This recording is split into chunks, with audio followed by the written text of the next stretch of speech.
हाय, कैसे जगत गुरु शिव की दया से अच्छे ही होंगे। हम भी अच्छे। हमारे यूट्यूब चैनल रीना महतो तिरुपल सिकमा भी सभी का स्वागत है। आज अपने जगत गुरु की परिचर्चा करने जा रही हो, तो चर्चा को पूरा सुने।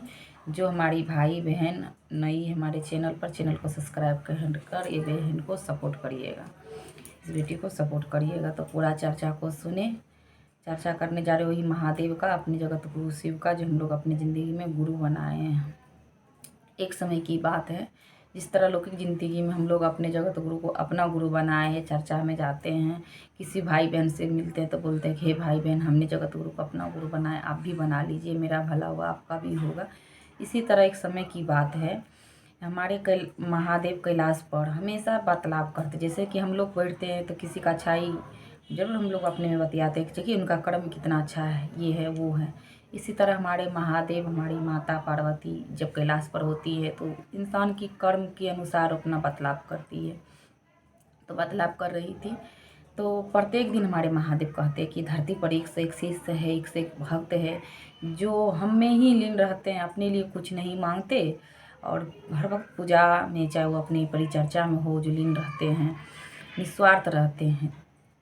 तो माँ को प्रत्येक दिन कहने से माँ एक दिन जिज्ञासा रखी कि हे प्रभु, आप कहते हैं कि एक से एक भक्त है, एक से एक शिष्य है, तो ये लोग हम लोग भी ज़रूर सुने हैं कितना भक्त के बस में है भगवान। तो सच में कहीं ना कहीं भक्त के बस में है भगवान, तब तो आज ये बात निकला है। इसी तरह देखिए, तुम्हारी माता कहने लगी, जिद पड़ गई कि हे प्रभु, आप तो बोलते हैं कि धरती पर एक से एक भक्त है, एक से एक शिष्य है, जो अपने लिए कुछ नहीं चाहता और आपके लिए सोचते हो। ऐसा भक्त, ऐसा शिष्य हम मिलना चाहेंगे, लेकिन कलयुग में ऐसा कहाँ मिलेगा।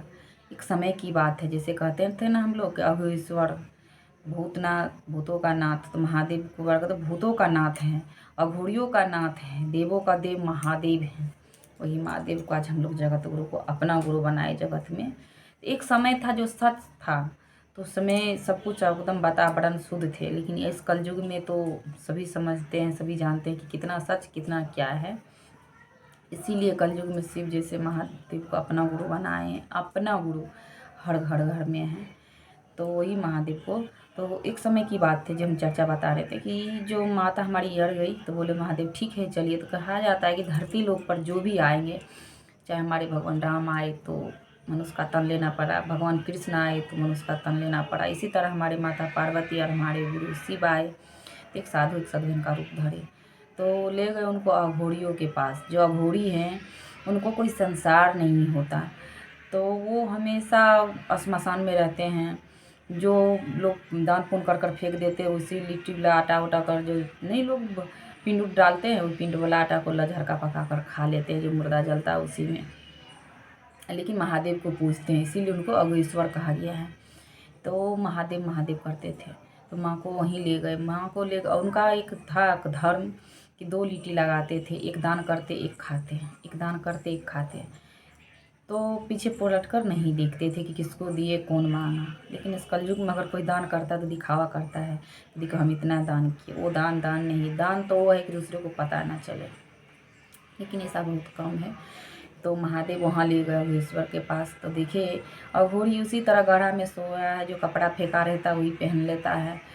फिर भी मतलब कोई चाहत नहीं है, तो माँ को वहाँ पर ले गए। तो माँ देखे कि माँ तो ये सब बात सुन सुनकर पहले से पकी थी। तो माँ बोले ठीक है परीक्षा लेंगे। तो जाकर बोले हे, माँ भी मांगी तो बिना देखे दे दिए।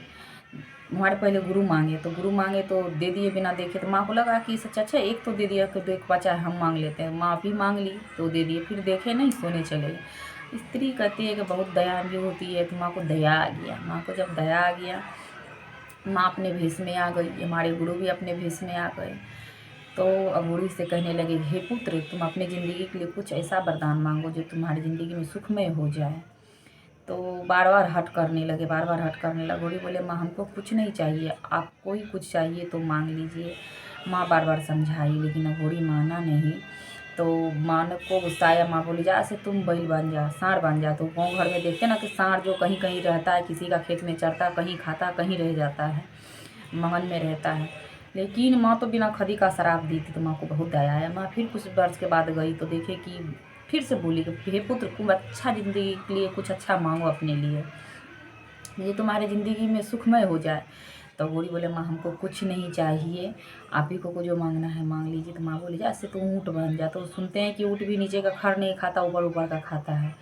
तो फिर माँ को गुस्सा आया तो माँ तो श्राप दे दी। तो फिर कुछ दिन व्यतीत हुआ तो फिर माँ आई, फिर माँ मन बना ली माँ उसके बाद कि जब जा रहे बिना खदी का उनको शराब पे शराब देते जा रहे, तो माँ ही इच्छा बनाई जा रहे आज कुछ खुद ही मांग लेंगे। फिर माँ गई, फिर उसको बार बार हट करने लगी। तो अघोरी तो मन में वो अपने ईश्वर को बैठा रखे थे सच्चा भाव और लगन से, तो उनका तो महादेव जरूर सुनते हैं, हमारे गुरु तो कुछ छिपा नहीं है भोले बाबा से। तो वो बोले कि ठीक है पुत्र, तुम हमारे पुत्र बन जाओ। तो भगवान कार्तिक का रूप है जो संसार मुक्त है और इधर उधर भ्रमण करते रहता है। तो देखिए हम लोग अपने महादेव शिव को अपना गुरु बनाए, अगर निस्वार्थ रहेंगे, स्वार्थ नहीं रहेगा हम लोगों में, तो ज़रूर ना ज़रूर हमारे लोग की ज़िंदगी में कुछ ना कुछ हमारे महादेव का दया उतरेंगे और इस कलयुग में सही संसार को चला पाए, रह पाए, जी पाए अपने परिवार में, यही बहुत बड़ी बात है। तो शिव को अपना गुरु बनाए। अच्छा लगे चर्चा तो बहन को कमेंट करिएगा, चैनल कमेंट में बताइएगा, हर हर महादेव लिखिएगा, पूरा वीडियो को सुनिएगा। तब तक के लिए बाय।